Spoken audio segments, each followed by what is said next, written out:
அனைவருக்கும் வணக்கம். Welcome to world village cookery channel. எல்லாரும் எப்படி இருக்கீங்க? நாம இன்னைக்கு பார்க்க போற ரெசிபி தயிர் வடை. ஹோட்டல் ஸ்டைல்ல தயிர் வடை வீட்டில் எப்படி செய்யறதுன்னு பார்க்க போறோம். அது என்ன ஹோட்டல் ஸ்டைல் தயிர் வடை அப்படின்னா, நிறைய பேர் வீட்டில் தயிர் வடைய வடை சுட்டு தயிர்ல டைரக்டா ஊற வச்சிருவாங்க. நீங்க 2 மணி நேரம் 3 மணி நேரம் ஆனா கூட அந்த வடை தயிர்ல ஊறவே ஊறாது. உள்ள வந்து ரஃப்பா இருக்கும். ஆனா நீங்க ஹோட்டல்ல சாப்பிட்டீங்கன்னா, ஸ்பூன வச்சு அழுத்துனாலே அப்படியே நைஸா அந்த வடையில இறங்கும். சாப்பிடறதுக்கு டிஃபரெண்ட்டா டேஸ்ட் இருக்கும். அதுவும் பர்ட்டிகுலரா சென்னையில அகர்வால் பவன் இருக்கு. கோவிந்தப்ப நாயகன் ஸ்ட்ரீட்ல. அங்க வந்து ஒரு தயிர் வடை நீங்க சாப்பிட்டீங்கன்னா, 2 வடை அப்படியே தளர தளர தர தயிர ஊத்தி, அது மேல வந்து இந்த சிறு கார பூந்தி இல்ல, சிறு கார பூந்தி, கருவேப்பிலை, முந்திரியோட சேர்த்து அது மேல ஃபுல்லா தூவிட்டு குடுப்பாங்க. ஒரு பிளேட் தயிர் வடை சாப்பிட்டீங்கன்னா, நீங்க லஞ்சே ஸ்கிப் பண்ணிடலாம். அந்த அளவுக்கு நம்மளுக்கு திருப்தியா இருக்கும். செம்ம டேஸ்ட்டா இருக்கும். அதுல ஹைலைட்டே பார்த்தீங்கன்னா, அந்த ஸ்வீட்டா இருக்கிற அந்த தயிர். அதுல வந்து சர்க்கரை, உப்பு எல்லாமே போட்டோம். இஞ்சி எல்லாமே போட்டு, ஒரு மாரி வித்தியாசமான தயிரும் டேஸ்ட் இருக்கும். வடையும் அந்த அளவுக்கு சாஃப்ட்டா இருக்கும். சாப்பிட சாப்பிட இன்னும் ஒரு 2 பிளேட் சாப்பிடலாமான்னு தோணும்.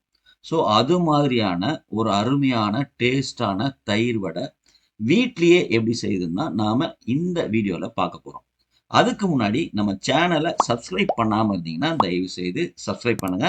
பக்கத்துல பெல் ஐகான் வரும். அதையும் பிரஸ் பண்ணிடுங்க. முக்கியமா இந்த வீடியோவ ஸ்கிப் பண்ணாம முழுசா பாருங்க. 200 கிராம் உளுந்து, 2 ஸ்பூனு அரிசி. ஒரு 3 மணி நேரம் கண்டிப்பா ஊற வைக்கணும். அப்பதான் வடை நல்லா சூப்பரா புசு புசுன்னு வரும். நல்லா ஊற வச்ச உளுத்தம் பருப்ப நல்லா தண்ணி வடிகட்டிட்டு, முதல் 3 நிமிஷத்துக்கு தண்ணி இதுல சேர்க்கக்கூடாது.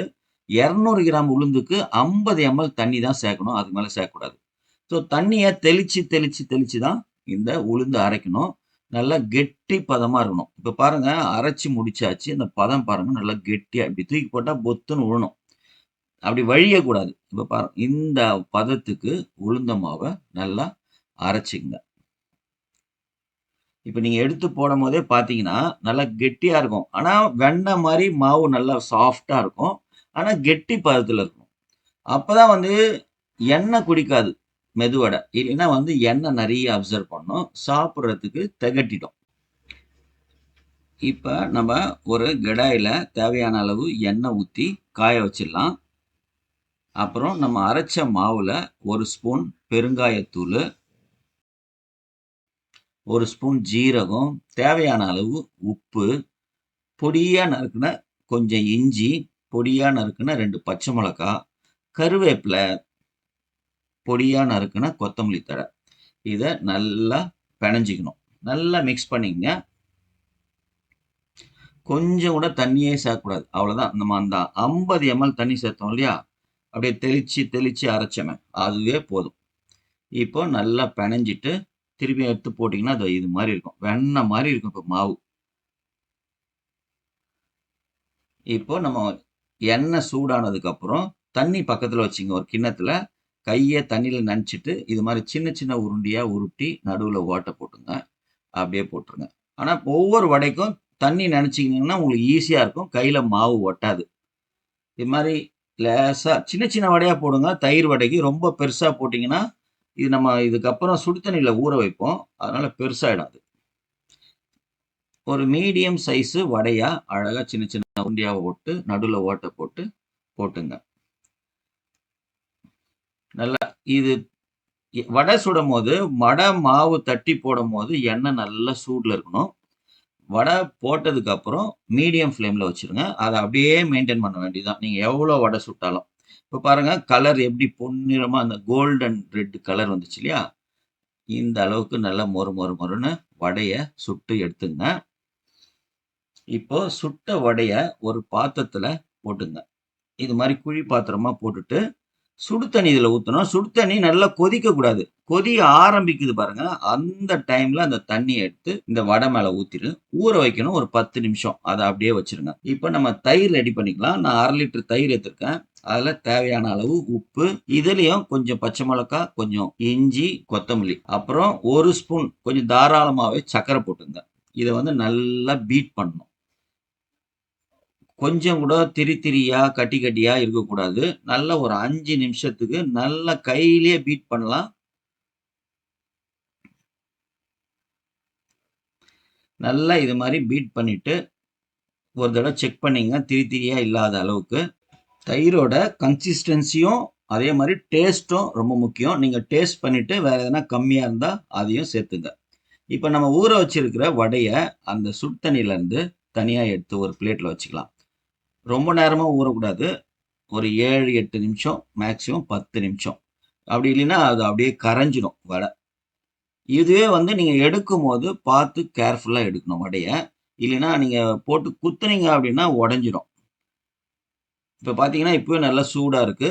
ஸோ நல்லா கலரும் சேஞ்ச் ஆயிடுச்சு பார்த்தீங்களா? வடையோட கலரும் சேஞ்ச் ஆயிட்டுருக்கும். இப்ப இது மாரி நல்லா எடுத்து வச்சுருங்க ஒரு பிளேட்ல.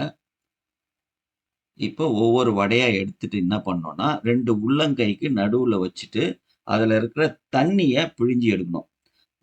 ஏன் உள்ளங்கையில வைக்கிறோம் அப்டின்னா, நீங்க வேற மாரி வச்சு அழுத்துனீங்கன்னா உடைஞ்சிரும். உள்ளங்கையில பார்த்து மெதுவா கொஞ்சம் கேர்ஃபுல்லா செய்யணும், உடையாத அளவுக்கு. கொஞ்சம் சப்பையாகும் அவ்வளோதான். அது வந்து நம்ம தயிர் ஊத்துனோம்னா அது சரியாயிடும்.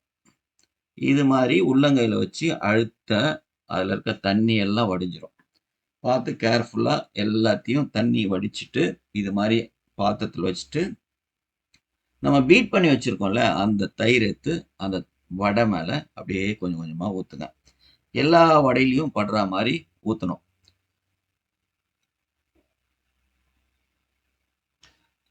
எல்லா வடையும் முக்கணும். இந்த தயிர்ல வந்து முக்கணும். நீங்க முங்குற அளவுக்கு ஊத்துனதுக்கு அப்புறம் 5 நிமிஷம் கழிச்சு பார்த்தீங்கன்னா, இந்த தயிர வந்து அந்த வடைங்க எல்லாம் அப்சர்வ் பண்ணிட்டு பழைய ஷேப்புக்கு வந்துரும். அதுக்கப்புறம் கொஞ்சம் தயிர் நீங்க மிச்சம் வச்சுக்கணும். இப்ப பாருங்க. இது மாரி ஃபுல்லா ஊத்திட்டு, லேசா இது மாரி மிக்ஸ் பண்ணிட்டு, ஒரே ஒரு 5 நிமிஷம் மட்டும் வச்சிருந்தீங்கன்னா போதும். ஸோ தயிர் வடை சாப்பிடுறதுக்கு ரெடி. இப்ப இந்த தயிர் வடை இப்ப பார்த்தீங்கன்னா, தயிர் எல்லாம் ஊறிட்டு அப்படியே சூப்பரா ஆயிடுச்சு. இதுலருந்து 2 வடைய இது மாரி ஒரு பிளேட்டு, இல்லைன்னா ஒரு கிண்ணத்துல வச்சுடுங்க. வச்சுட்டு, அது மேல நம்ம அந்த கிண்ணத்திலேயே வடை ஊற வச்சிருக்க கிண்ணத்திலேயே கொஞ்சம் தயிர் இருக்கும். நீங்க தனியாவும் தயிர் வச்சுக்கணும். ஏன்னா நெறைய தயிர் ஊத்தணும் இது மேல. அப்பதான் சாப்பிடும்போது வேற மாரி டேஸ்ட் வரும். ஃபுல்லா நல்லா ஊத்துங்க. அதுக்கப்புறம் பொடியா நறுக்குன கொத்தமல்லி அது மேல போட்டுங்க. முக்கியமான ஐட்டம் இந்த காரா பூந்தி. சிறு காரா பூந்தியா இருந்தா இன்னும் சூப்பரா இருக்கும். அப்புறம் அதுல நெறைய கருவேப்பில இருக்கணும். கருவேப்பிலை இல்லைன்னா, நீங்க கருவேப்பிலைய எடுத்து எண்ணெயில ஃப்ரை பண்ணி கூட வச்சுக்கங்க. இது மாரி சிறு காரா பூந்திய, இல்ல பெரிய காரா பூந்தியா இருந்தாலும் பரவால்ல. இது மாரி ஃபுல்லா போட்டுறணும். போட்டுட்டு நீங்க வந்து அப்படியே ஒரு ஸ்பூன வச்சு அழுத்துனீங்கன்னா, அப்படியே அல்வால இறங்குன மாரி இறங்கும். அப்படியே எடுத்து நீங்க ஒரு வாயில வச்சீங்க அப்படின்னா, அப்படியே கரைஞ்சு அப்படியே தொண்டையில இறங்கும். அந்த தயிருக்கும், அந்த வடைக்கும், அந்த காரா பூந்திக்கும் இருக்கிற ஒரு டேஸ்ட் அப்பா, அப்பா, அப்பா, அப்பா! கண்டிப்பா உங்க வீட்ல இந்த ஹோட்டல் ஸ்டைல் தயிர் வடை செஞ்சு பாருங்க, சாப்பிட்டு பாருங்க.